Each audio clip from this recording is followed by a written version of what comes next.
Ladies and gentlemen, I just put on my big girl shoes so that I can give to you the most exciting introduction to today's amazing talk. But before we start, I want to know, how excited are you about today's talk?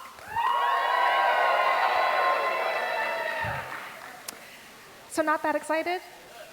I think we can do better. We have two speakers that have collaborated on a wonderful presentation, and I think that means that we need to make double the noise. So let's try it again. How excited are you for tonight's talk? That makes me so excited. So today we're going to be tackling the question of really, what is weird? The brain is an immense labyrinth filled with all sorts of twists and turns, and sometimes we might turn out to be a little neurospicy. And tonight we're going to be talking about what that may look like, what research is happening in that space, so that we can all come to the realization that we are all our neural best selves. Now, one thing that we want to make sure that we do at every Science on Tap is do a land acknowledgement. And this is something that is done all the time, but we've really worked hard working with our Native communities to strike the right tone and balance. So let's take a moment to decry the genocidal and disrespectful treatment of the indigenous tribes that they have suffered and continue to suffer. The stolen land that we're on now was originally inhabited by the Multnomah, Tukwila, Molalla, Huasca, Clackamas, Cowlitz, Clafemit, Tualatin, Walapia, Kalapuya, Grand Ronde, and many, many other tribes. And we recognize and are grateful for their continued presence and work, particularly in our favorite topic of science. So, as the Northwest Education Center of Excellence for Native Americans, we want to say thank you to the people that have taken care of this land in the past, the present, and the future. It is now my pleasure to introduce our speakers for tonight. I am delighted that we have two experts on hand to discuss this really pivotal and important topic. Dr. Christopher Merideth is an educator, speaker, and author. During the course of his doctoral work in neuroeducation at the University of Portland, he had the opportunity to perform research studies with school systems across the Pacific Northwest. Being a classic underachiever, he then decided to found his own press and create his own book. So in 2017, he developed the Neuroeducation, transforming basic science into practice. And it's a collection of essays from different perspectives, and it's truly a great read. His books are going to be for sale, and other books from his press are going to be for sale at the back of the auditorium in the lobby area at the end of the show. And our next speaker, our second speaker, is Anna Leah Olivia, and she has a PhD also in neuroeducation with a special emphasis on language. She is a bicultural, bilingual Latina who has focused her career on educational and racial justice within the education systems. We're really excited that both of these speakers are here today, and I'd like to invite them up to the stage.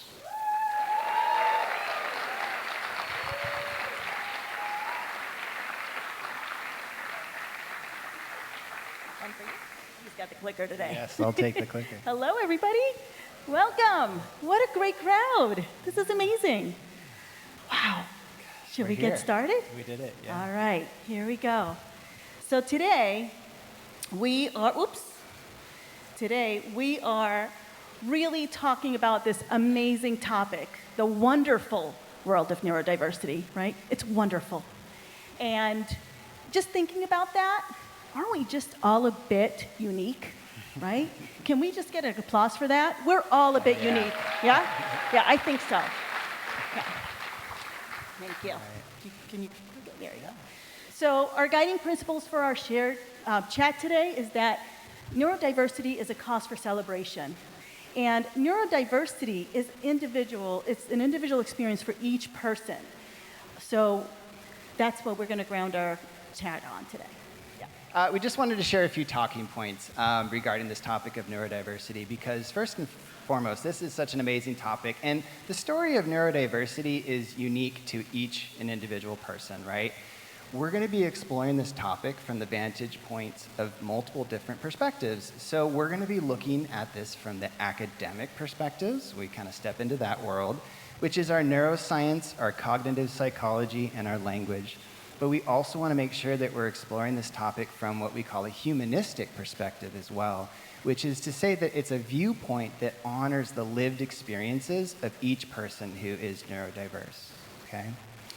So what do we mean by humanistic here? Well, this perspective, what it tries to do is capture the essence of what it's like to function in life and in school and in the whole world with a neurodiverse brain that doesn't always match with adults' expectations, right? So in this example, I'll go back here. We've got a young child who is listening to oral instructions and is not necessarily able to use those oral instructions to make mental pictures in their mind's eye. So the instructor gives the task, and the student kind of remains a little bit confused about how to proceed, right? So to be perfectly honest, these two viewpoints, the academic perspective and this humanistic perspective, they don't always match up, and they don't always see eye to eye. And that's why we have neuroscientists and some academic researchers kind of struggling to communicate their findings about neurodiversity. Because in many ways, this academic perspective kind of prides itself, right, on having this one definitive answer, or at least a substantiated conclusion. But in a lot of ways, that viewpoint kind of clashes with this very notion or concept of neurodiversity itself, which is that there are many different right ways, right answers of thinking about what constitutes this. And within each of those answers is a very personal and meaningful story to the person who's telling that. So we're going to kind of provide space for both of these perspectives, and as we try to walk through this world, we're going to have feet in both worlds and try to build some bridges here. And if we can try to kind of build some understanding about this, that's we're happy. And in the end, it's really about trying to empower our individuals, right? Empower all of our individuals who self-identify as neurodiverse to better advocate for themselves. Especially, we want to have some special attention to some of our children who don't have a lot of language themselves. Sometimes we refer to these people as our moderately to severely impacted learners, and we're going to be talking about them in just a little bit. We want to make sure that their voices are not being left out of this story that we're telling about these amazing variations that we see within the human condition. So as we think about neuroscience, okay, and we think about how far we've come with the brain research. Neuroscience, brain research started in late 80s, early 90s, but we've come a long way.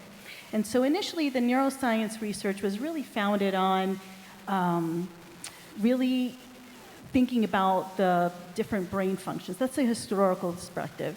Neuroscience began as a result of scientists wanting to know when there was a medical event or something going on with the brain, what was happening, right? That's where it all started, when something went wrong. And so what we see here is we see an evolution of how neuroscience has grown over time. And they have found along the way is that brain wiring and function varies across individuals. And I think it's really important to acknowledge and celebrate the shift in perspective within our neuroscience community, because it really affirms that neurodiversity is a variation in wiring of the brain. It does not have to be a disorder. And so I think when we think about our neuroscience perspective and how it is contributing to the knowledge in education, in medical environments, and in our broader communities, we now have research that's being published as of late, really, where we're looking at the wiring and the circuitry and the networks of the brain. So that is really accessible to you all. And as we talk about neurodiversity and the brain, we also have to talk about the power of language. And it's really, language is more than just communication. Language is more than what I'm just doing right now. I'm talking, you're listening. There's cognition and perception networks that are being activated as I'm sharing information with you. And so when we think about neurodiversity, the language that we use to frame neurodivergence is critical. It's absolutely critical in our communities. The words we use absolutely matter. And we're going to talk a little bit more about the impact of words and how, whether we're all neurodivergent, there's a concept of universal neurodivergence. We're all neurodivergent. We just have varying degrees of neurodivergence. But how we become allies or how we help those that are neurodivergent advocate for themselves and create space and community is really important. So we know from brain-based research, and there is a field called neuroscience of language, that the implications of understanding language in the learning process is really great because it could help educational approaches and therapeutic interventions, and also it could how we actually apply language and understand language and communication in the workplace can matter greatly. So what we kind of see, are we going? Yeah. Okay. You can finish your thought, though. Okay. So we kind of see is that language isn't just talks. It's just not talking or just using words. It matters greatly to creating a better world for everyone. Yeah, so we're going to pause for a moment and just kind of reflect on some of this language that we're using, because we're going to start with some of these terms that we hear in the academic literature, which is the term neurodivergent. Yeah. To me, this term has a very positive connotation. I think of myself as a divergent thinker, right? Meaning that I don't always see the world the same way that everybody else does.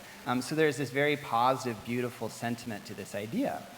On the other hand, what the flip side to the coin would be, we have to kind of pause and reflect for a moment to understand that if we're diverging, that must mean that we're suggesting diverging from something that is the norm or the typical, right? And that kind of puts into this category, sometimes you hear the term neurotypical, which we often hear as well. We have really great positive intentions when we're using these terms, right? But it sort of does beg this question, which is that, is there such a thing as a typical brain, right? Well, the answer, like many things in academic research or even just other perspectives, is yes and no. What do we mean by that? Okay, let's unpack this for a moment. So the short answer is that by this point, neuroscientists have collected enough brains, really, data on brains, to see how they grow and develop over time, to come up with these series of average statistics in each of our developmental domains, which for our purposes, we're looking at cognitive, social, emotional, and language. And if we look at this huge pool of data that we've accumulated about brains, we kind of do see the numbers rounding out here and there that forms this statistical average brain. But there are two really important things to think about here. And the first thing is that this statistical average brain is really just a mathematical model, right? Which means that it doesn't actually exist anywhere except for in the data logbooks, okay? So another important thing to think about is that even though there is this hypothetical average brain, mathematically speaking, if we selected one brain out of that giant pool, we would find huge variation, or what we call deviance, from the norm, right? It wouldn't be this perfect match with what we think of as average. So that means that there's not this one-size-fits-all model of the brain. It's not just so cut and dry and easy. Well, this is a bit of a paradox in the neuroscience research, right? Because how can neuroscience researchers compare their finding to a typical brain when such a brain doesn't really actually exist, right? And this paradox kind of reminded me of a concept that you might be familiar with. It's called the law of large numbers. And this comes from the field of mathematics, but it's spread out into other fields. And basically what this says is that from a behavioral perspective, if we accumulate enough data on a large enough group of people, we can generally predict how those people will behave. However, if we select one person from that individual group, the prediction model completely breaks down because we really have no idea what they're going to do, how they're going to behave, etc. There's just too much uncertainty within one person to be able to predict that, and there's too much diversity among human beings.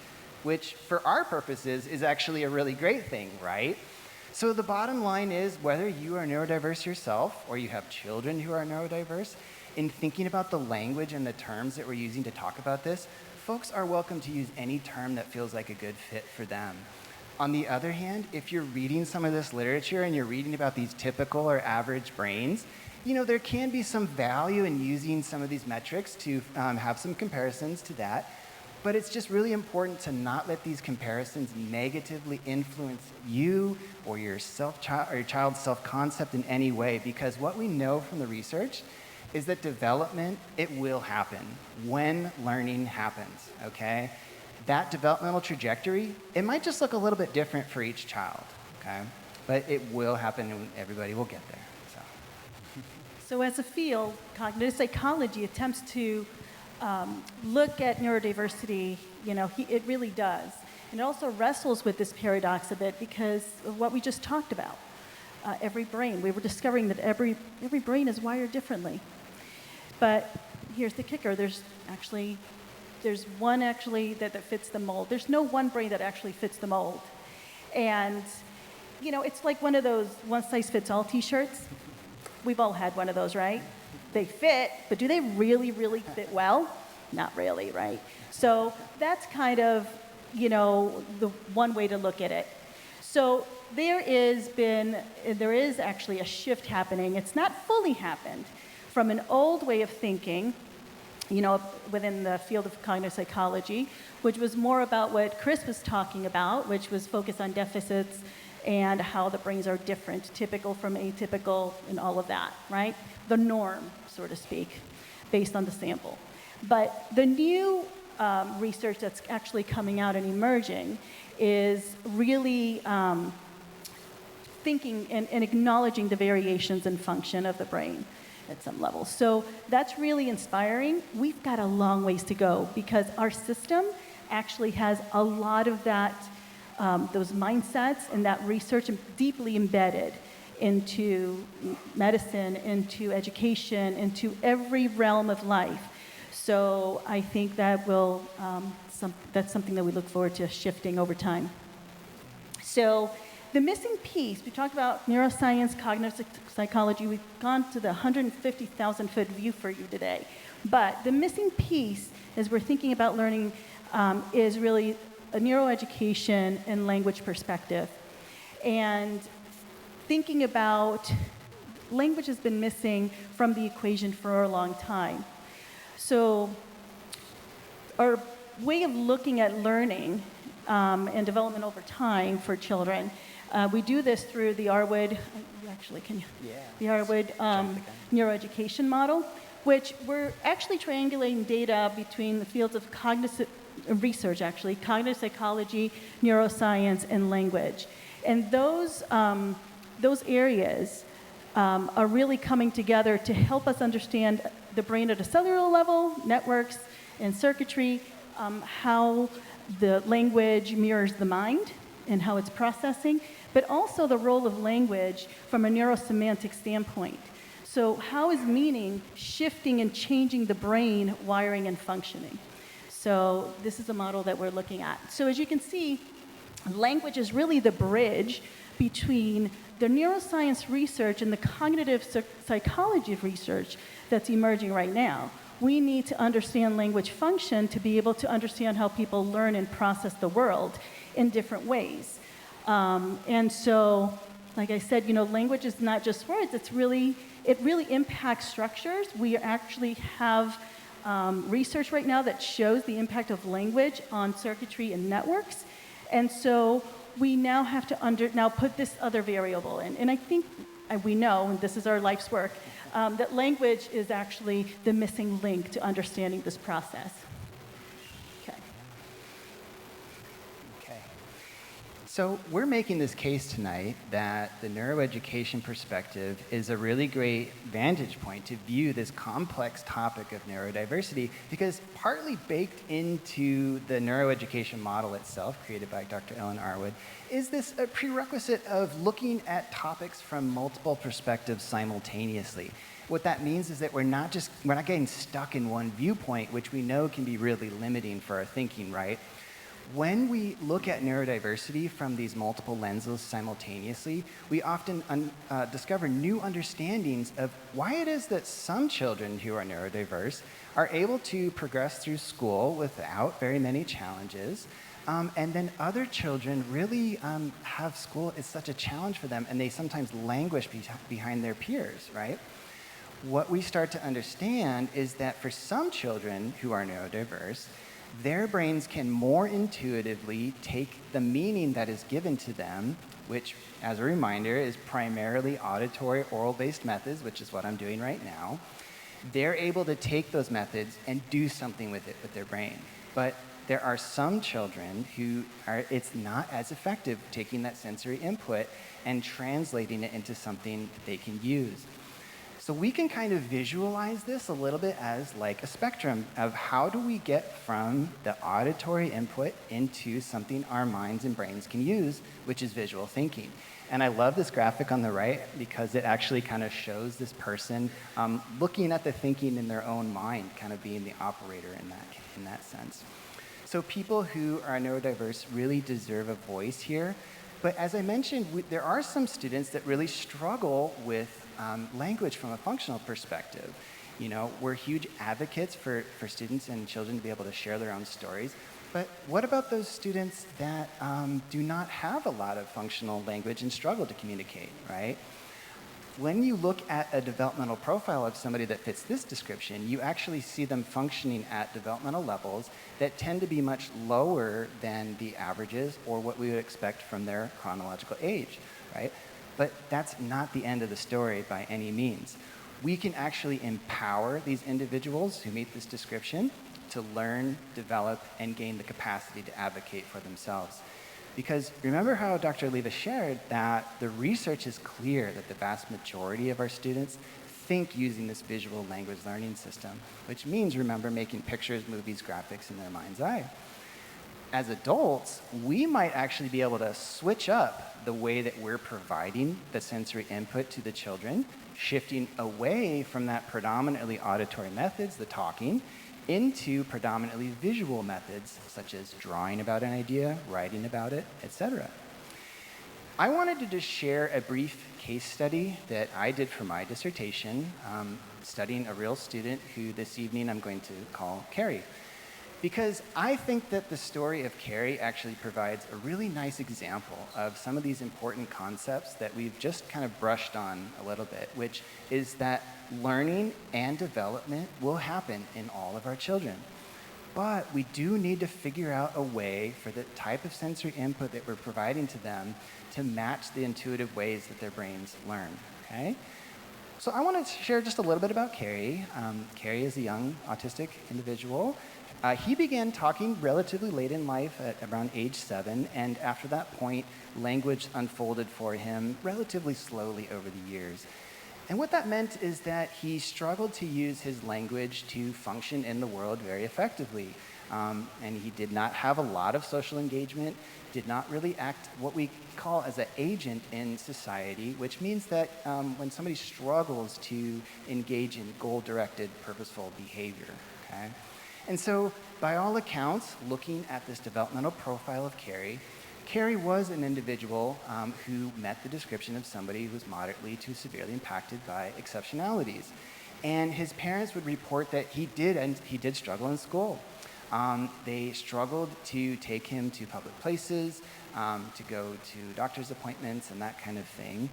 And even though Carrie attended special classes and even special schools for a period of time, the way that the instruction was provided in those settings was that primarily auditory-based methods. And there's too many of those methods to list here tonight, but we can talk about that a little bit later if we have some time. Because Carrie's language developed slowly, this meant that he struggled to try to take this input and make those pictures and graphics in his mind's eye. And so when doing the research for my dissertation, I learned some innovative ways of analyzing language samples that were collected from students like Carrie. So what we did, I looked through Carrie's case file of this big case file that was collected, and I want to show you what I looked at. So this was a language sample that was collected when Carrie was 16 years old, when he first started working with a practitioner. This was the full extent of the language sample that was collected in response to reading a story and then drawing and writing about that story. Well, and as you can see, we got some information here, we've got some visuals and writing, but this drawing and writing sample shows a developmental profile of a lower chronological age than we would expect of somebody at 16 years old. So I wanted to ask for my dissertation, what would happen if we shifted some of these methods that we've been talking about? If these oral methods hadn't really been working that well for Carrie to help learn and acquire functional language, what would happen to this same student's language and thinking and development if we switched up these methods a little bit? And so what would happen if we switched from the auditory into more of an overlap of visual and movement access layers, okay? In other words, what would happen if we started drawing and writing about everything? And when I say we, I'm actually referring to a neuroeducation practitioner that worked with Carrie over the course of 3 years.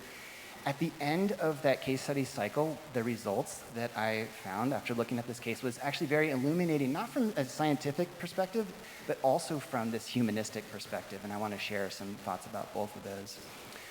So after the initial sample was collected at age 16, Carrie did start receiving these completely different types of educational interventions that were based off of the neuroeducation theory that we were just talking about. These methods were designed to provide different access points into the brain.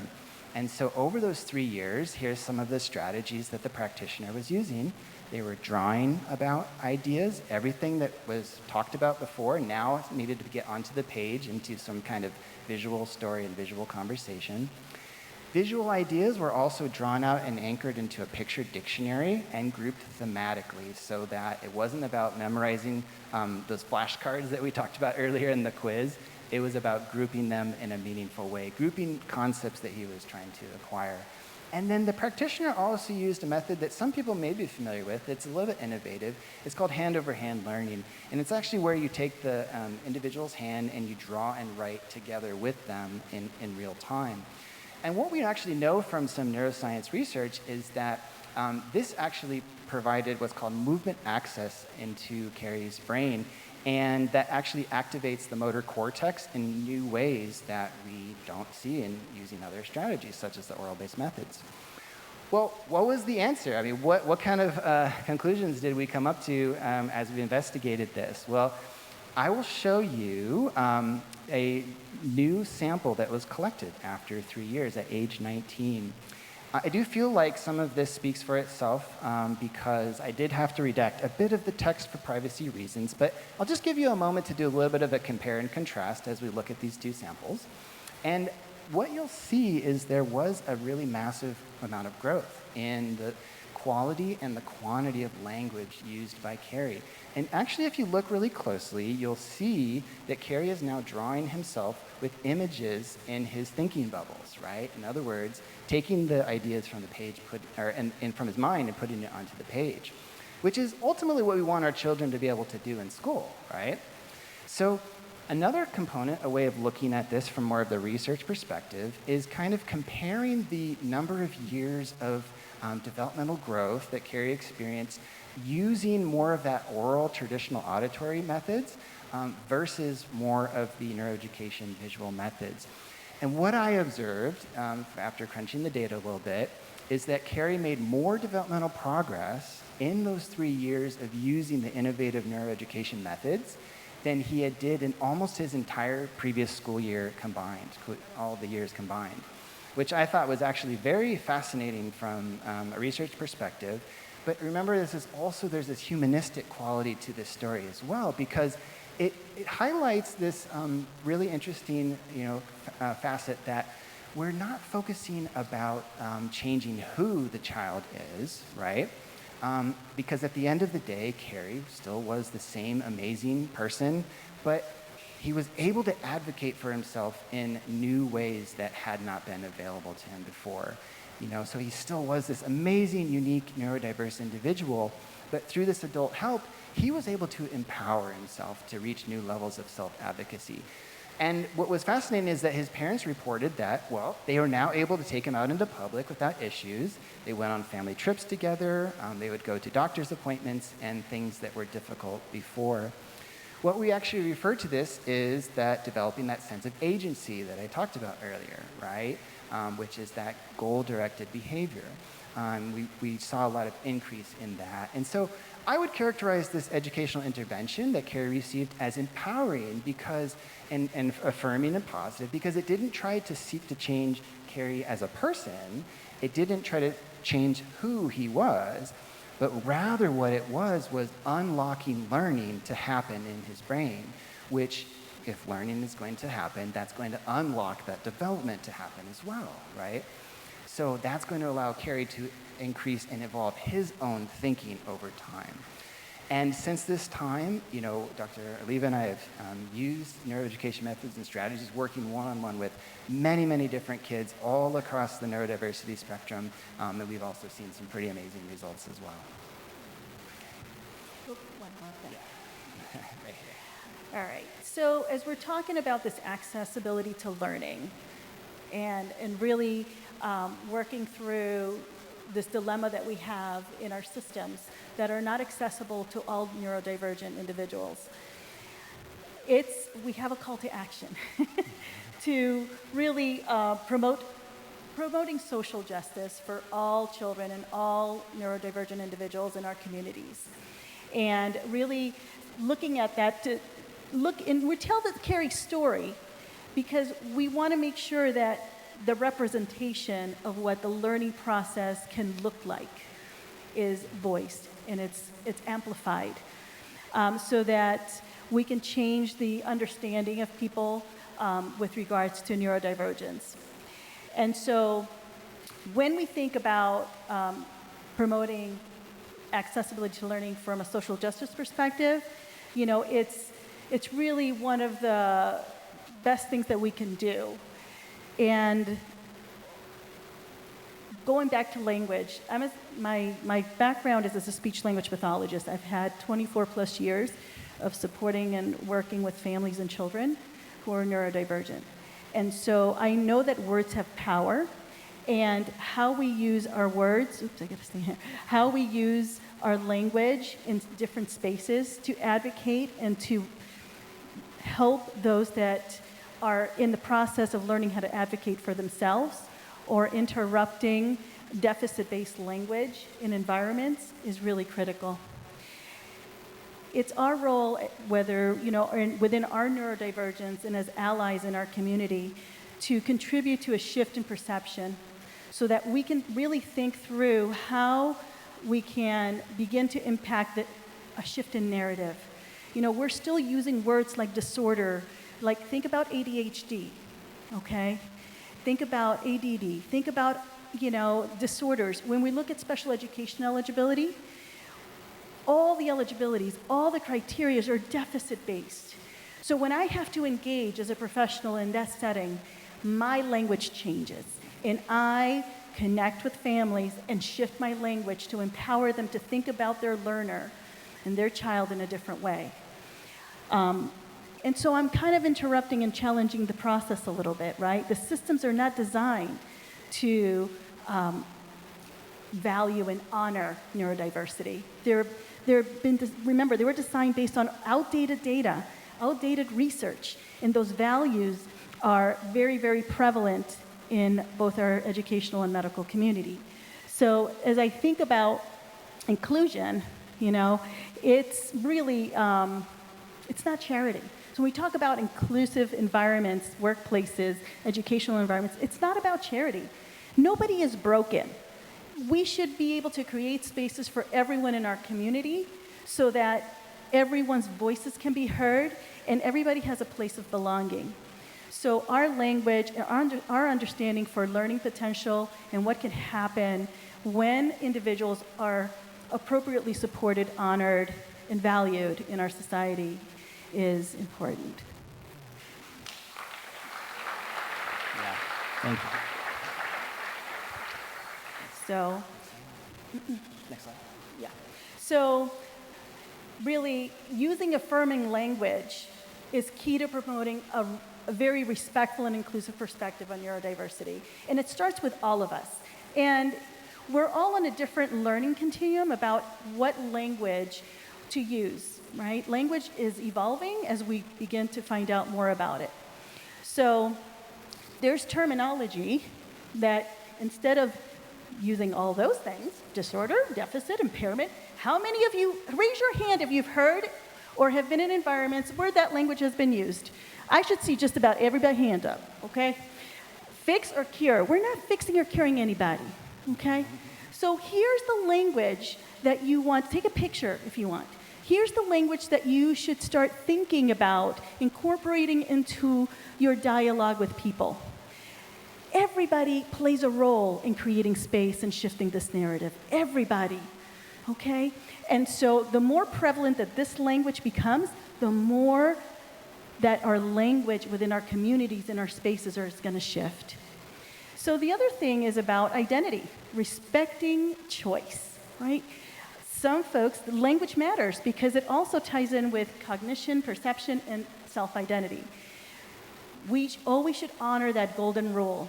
Ask people how they would prefer to be identified, right? Would they like a identity-first language because because of their neurodivergence is such an integral part of their identity, such as an autistic person. Somebody, and here's my cognitive load. I'm just going to call to it. Every time you hear me stutter, I'm not a stutterer, but it's my cognitive load. So anyway. Ask people how they want to be referred to, okay? Other people prefer person-first language, you know, because they want to emphasize their individuality and, you know, beyond their diagnosis or neurodivergence. So really engaging in those conversations within our community is critical. So as we kind of share some closing thoughts today, you know, Dr. Aliva got this great quote that I just wanted to share with you, which is that if no brain fully fits the average mold, then maybe it's time we stop designing society for this imaginary average and start embracing the full spectrum of human thinking, right? Because all of us, we should have conversations about this topic that we're talking about today. I mean, this is amazing. But, you know, just talking about neurodiversity is not a stand-in for actually meeting people who are neurodiverse themselves, making their acquaintances, making their friendships, hearing their stories, right? Because the reality is that each and every individual has their own story to tell. Well, what that means then is that this term neurodiverse means something different to each person, and that's completely okay. Each perception, each interpretation of the term is valid, and we should really honor that, right? So for people who are neurodiverse, they deserve to tell their own stories in their own voices. And what that means is that any kind of education that we provide for our neurodiverse students should not be trying to change them and force them to fit into a mold. Instead, it should be about empowering those children to begin learning. Because remember, that learning unlocks the development to happen. But the thing is that before the children can begin learning, we have to know how the brain operates. And how do we actually get information into the brain in a way that is going to stick and the brain's not going to just dump it? Chris, okay? I think you're talking about accessibility. We're talking about accessibility. What a thought. Accessibility? Yeah. Absolutely, yes. And so for those individuals, especially, yes, thank you. For those individuals that don't see a lot of evidence of functional language, restricted communication, that kind of thing, are moderately to severely impacted students, we can empower them to tell their own story. And the way that we can do that is by helping them acquire this functional language, which is increasing their cognition and increasing their social thinking. So I just want us all to celebrate the wonderful world of neurodiversity, where difference is something to be embraced, not rejected, right? What makes us different is exactly what makes us amazing. So I just want to honor everybody's neurodiverse ways of being. Thank you.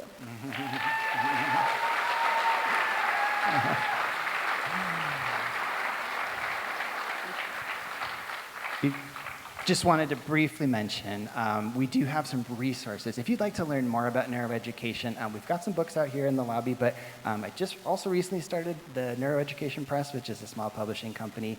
Please take a look at that.